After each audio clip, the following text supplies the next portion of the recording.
Hello and welcome to another chess lesson.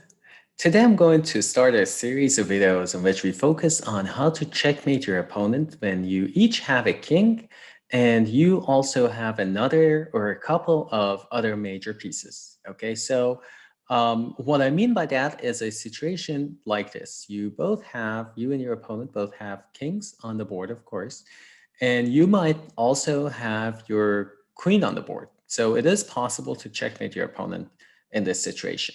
Okay.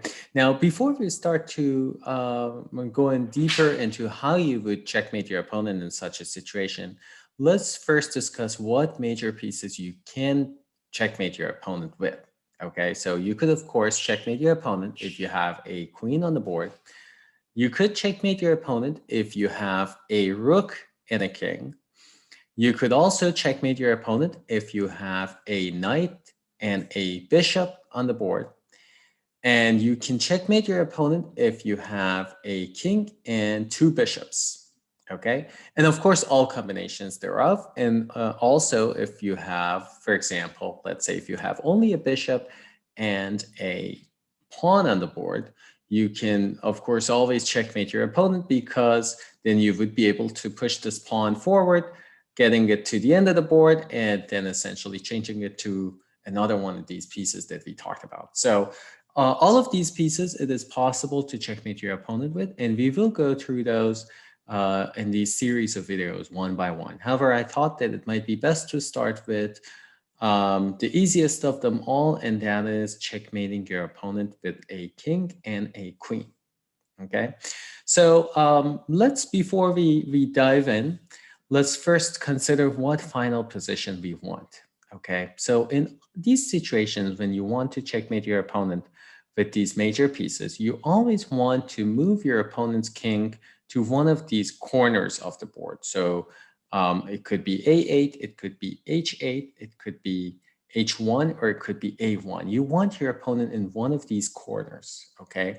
And essentially what you want to create is a situation like this where you can checkmate your opponent. So this could take several different forms. Your king might be here on C3, it might be here on A3. Your queen could be on A2 or B2. The opponent's king might be on A1 or B1. And this can also be on other sides of the board. Okay, so let's say, oops, I missed my king here. So it could be on this side of the board as well. It could be on any of the sides of the board. So you want a position that looks like this. And to create this position, what you have to do is to push your opponent's king to one of these corners, okay? You are able to do this because the queen can limit the movement of the opponent's king and push them to the place you want. Okay, so let's see how this is done in practice. I'm going to put everything almost in the center. And let's say this is our starting position. And let's say that white is to move in this position. And what you want is to push your opponent's king to A8. So you want the opponent's king to go here. What I will do, if it is my turn, is I will put the queen here first. So I go queen F5. Now, let's think about how the queen moves for a second. The queen will completely cover the fifth rank, and it will completely cover the F file, right? The opponent's king cannot come toward the now it cannot come to the E6 square. So they only have a choice to go down to this E7 square, or they could go to C6. Let's say that they go to C6, and if they go to E7, it will be similar. So if they go to E6, then what you can do is you can come here and give them a check. Now, again, they would have to go to one of these scores, either B6 or C7. It will look very similar. So let's say they go to C7. And now, again, you can make this move similar to our first move, which now this time covers the 6th rank and the E file, right? Remember, when I first moved the queen, I was covering the 5th rank and the F file. Now I'm covering the 6th rank and the E file. So in a way, I've boxed the opponent's king in. Now, the opponent can either go to the B7 square or to the D8. Again, they would look very similar. Let's say they go to the B7. You will bring the queen here. And now the opponent's king will only have a7 to c8. These 4 squares here, let's say they go to c8, and then you go queen to e7. And now you have limited the opponent's king to this to the 8th rank. So now they only have a couple of moves they can do. They really can only go to b8. And from here, they can either go to a8 when it's their turn, or to c8. There's no other choice. So let's say they go to b8, and now you can start to bring your king to this close to the opponent's king. So black's king can only go to a8 and c8. So let's say they go to c8. You will bring your king even closer. And now again, they can only go to b8. And now you can go queen b7, and that's checkmate. Okay, so again, all you need to do is to make a few limiting moves and push the opponent's king to one of these corners. Okay, now just one danger in this situation is, you notice that what I did is that I tried to limit the opponent's king with my queen and then bring my king forward.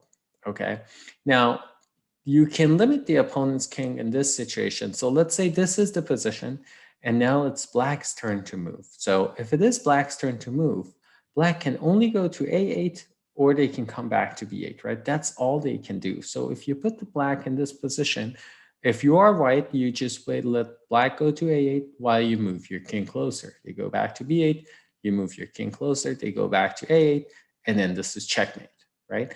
So if you're in this situation, doing a checkmate is easy. However, the trick here, the thing that you should just be careful about is if black goes to a8, and then you try to limit them even further and come to c7. Now this is a stalemate, okay, because black has no other position to go without being in check.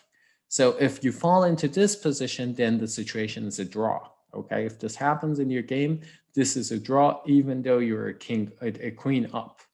Okay, so you want to limit the black's king, but you don't want to limit them to the point where they have nowhere to go, because then you would be in a stalemate and it would be a draw. Okay, so again, the farthest you can go in terms of limiting them would be a situation like this. Or if you're on another side of the board, let's say the opponent's king is on a1 and your queen is on d2, and this is the farthest you can go. If you bring the queen to c2 and it is black's turn, then this is checkmate. Sorry, this is a stalemate. So you would want to keep the king here so that they can either go to a1 and b1, and then just move your king closer. Okay, so that's all you need to know in terms of mating with a king and a queen. Now, next time we will discuss mating with other pieces where it will be a little more difficult to achieve.